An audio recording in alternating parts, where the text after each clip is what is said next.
Саламатсыздарбы каналдын катталуучулары? Биз каналыбызда өзүбүз билген орус тили менен жөнөкөй тилде башка ошол орус тил керек болгон жердештерибиз менен, мекендештерибиз менен бөлүшөбүз. Бүгүнкү темабызда Россияга биринчи келгенде жанагындай документтерди оформлять этиш керек. Эми баарыбызга эле белгилүү. Регистрация дегенди тааныш аркылуу эле жаза атабыз, эгер прям аябай официально болбосо. Калган документтерди өзүбүз жасашыбыз керек болот. Жана өзүбүз эле жазып алсак оңойураак дагы болот.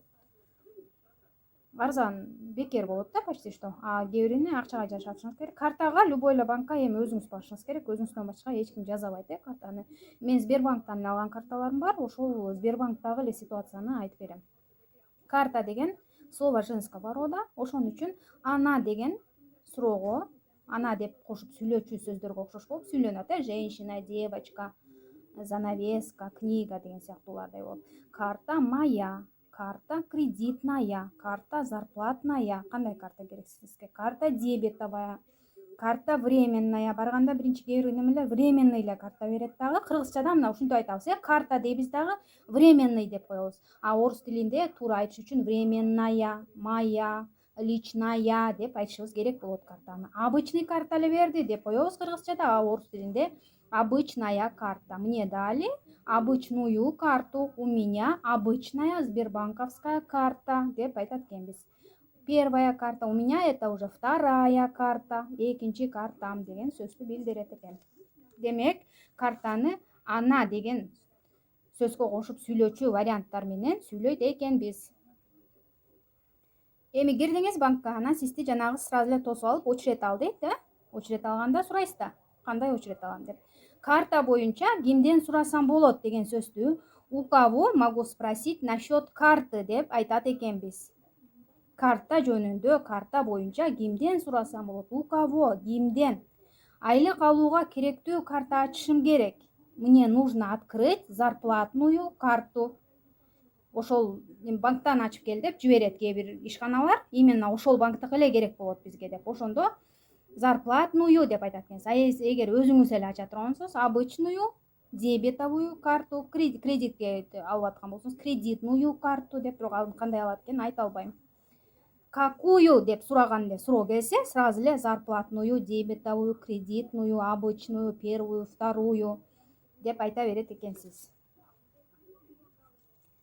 Кандай анан сизди отургузат жанагы сотрудниктин маңдайына, анан ошондо сурайсыз, какие документы нужны? Кандай документтер керек? Эгер бир эле документ керек жерге барсаңыз, же бир эле документ керек экен деп ойлосоңуз, какой документ нужен деп айтмаксыз, бул жерде көп документтер болуп атат да, ошон үчүн какие, кандай, көптүк түрдөгү кандай, документы, документтер, нужны, керек, нужен, нужна деп айтабыз бирөө болгондо. Бул жерде көп болгон үчүн нужны деп атабыз, эки жана андан көп. Эң арзан тейлөөсү бар карта кайсыл? Карталардын түрү болот. Биринчисинде сразу эле 750, 800, 1000 ушундай төлөй турган карталар болот. 1,5 чейин болуп жүрөм биздикилер оформить эткени. Кээ бири болсо 1 жыл бекер дагы андан кийинки айларда төлөй турган карталар болот да, 1 жылдан кийинкиде. Ошон үчүн сиз эң арзан тейлөөсү барын алыңыз келет да. Ошону какая карта? Мына какая карта? Карта бирөө, ошон үчүн какая дедиңиз.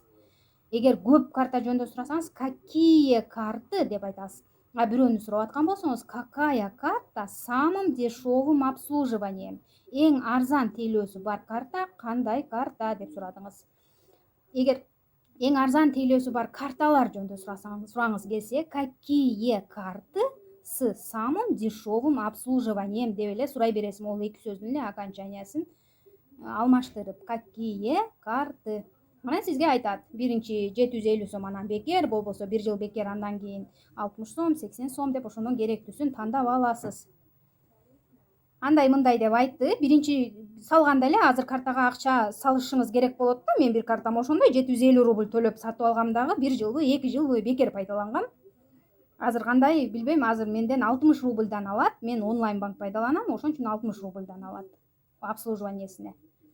Негизи картаны биринчи чыгарганда сразу эле картамдан 750 снимать этет. Мен ошол картаны 2 жолу чыгарттырдым. Экөөндө тең ушундай ситуация болгон, ошону эле тандап алам деп тандап алгам. Анан сиз кандайын тандап аларыңызды тандадыңыз, анан сурайсыз да, биринчи төлөм канча турат? Сколько стоит первая оплата за обслуживание? Биринчи төлөм, первая оплата. Сколько стоит деген эми оңой эле сөз. А бир жылдык оплата төлөйсүң десе, а сколько стоит годовая оплата за обслуживание? Бир жылдык оплата канча турат деген суроо болот экен. Годовое обслуживание деп айта берет. Ал аял сизге мисалы годовое обслуживание нашей карты стоит там 800 рублей же 1300 рублей десе, ошол эле сөздү айтып атат сизге. Просто ошо сөздүн жанындагы сөздөрдүн маанисине карап эле окончаниясын өзгөртүп атат да, бирок ошону эле сурап аткан болот. Придумайте кодовое слово деп айтат. Ошондо алдын ала бир кодовый сөздү жакшы кылып жаттап алышыңыз керек. Мисалы туулган айылыңыз болуп унутуп калбай турган. Эгер сиздин картада бир проблема болсоңуз, ошону сураш мүмкүн. Анан азыр жаңы чыгып калган посчитайте с 1 до 0 деп, до 9 деп айтат да. Мисалы анда с 1 десе 1, 2, 3, 4 деп голосовой кылып санашыңыз керек, нар жактан жазып алат ал үнүңүздү. Анан посчитайте в обратную сторону деп айта турган болсо, анда артка сана деп аткан болот. Анда 9, 8, 7, 6 деп артка санайсыз. Дагы анан бетиңизди сүрөткө тартып алат, аны камерага кара деп айтат. Ошол камерага эле карап коебуз. Банкоматтан жана фейс ап деп коебу, ошону ала турган болот. Анан дагы бир бизде биякта жумушка кирип атканда сурай турган документтер бар. СНИЛС, ИНН жана ОМС деген документтер бар.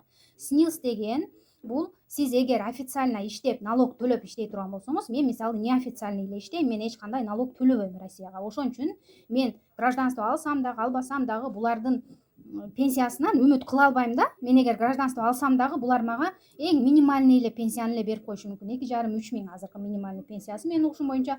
Анан ошол пенсионный фондко булар налог төлөтөт, иштеп атканыңыз үчүн налог төлөттүрөт дагы. Ошол налогду СНИЛС деген документ бар, идентификационный лицевой счет деген.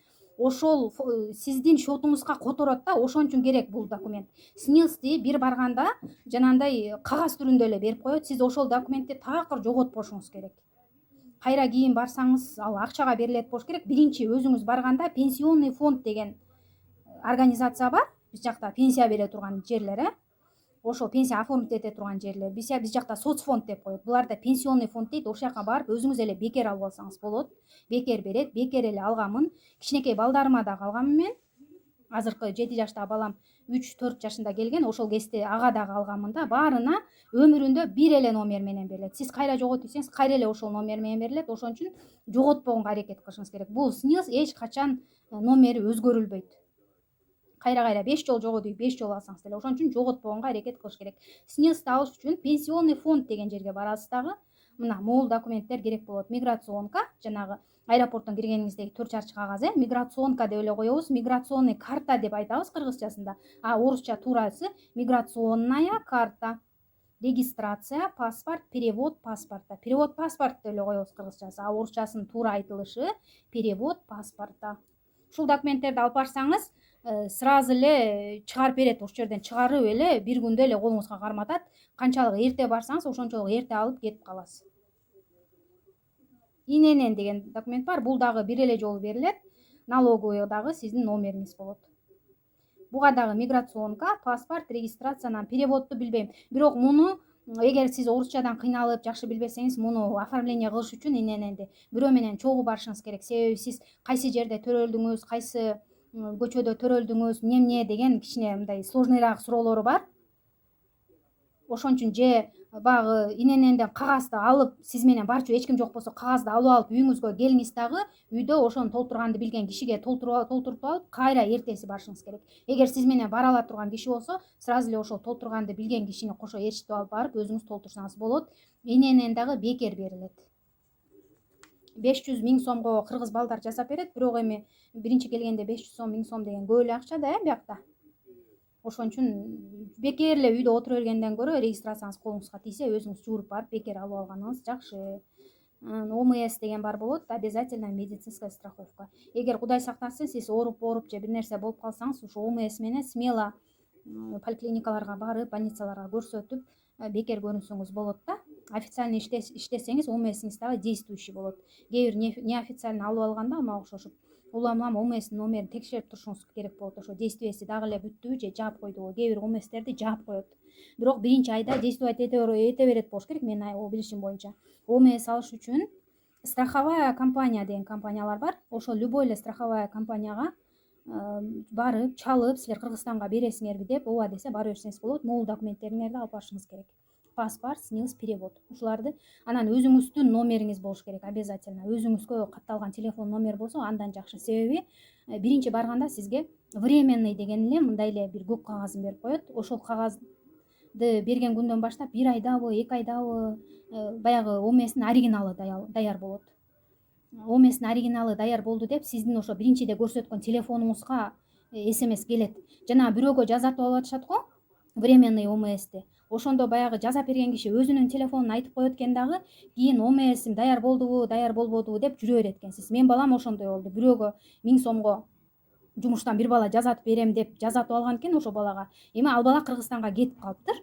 Андан кийин мен ОМС жазаткам, баламдан кийин мен уже ОМСимдин оригиналын барып алдым. Себеби мен өзүм жазаткам. Эме телефонума ОМСим келди, могу адрес боюнча келип алып кет деп сообщение келген. Эми биз баягы балага азыр чалып атат кайра-кайра. ОМСти каяктан алдың эле, мен каякка барып алам деген ушундай суроолор туруп атат экен. Ошон үчүн өзүңүздүн телефонуңузду көрсөтүп, өзүңүз алып алышыңыз керек экен да. Кийин оригинал келгенде дагы СМС сиздин телефонуңузга келет экен. ОМС. Анан ДМС деген да бар. Ал жана убактылуу медицинский страховка болуш керек. Аны жана окуучу балдарга көбүнчө жазышат, бирок анын точно немелерин билбейм. Окуучу балдар ошо ДМС менен окуйт экенин угуп жүрөм. Дагы бир неме, любой эле ушул документтерди алып аткан жериңизде сиз официально иштейсизби, официально иштеген таспы деп сурашы мүмкүн. Эми мурда келип жүргөндөр билет, жан келгендер билбейт. Ошо да у меня официальная работа деп айтышыңыз керек туура сүйлөгөндө. Биз официальный иштейт, официальный эмес иштейт деп коебуз. Ал биз окончаниясын туура эмес кошуп айтып аткан болобуз. Эгер менин жумушум официальный деп айткыңыз келсе, да, у меня официальная работа деп айтышыңыз керек. Работа деген женский родтогу сөз болгон үчүн могу официальный деген сөз официальная деген окончаниясы менен айтылат.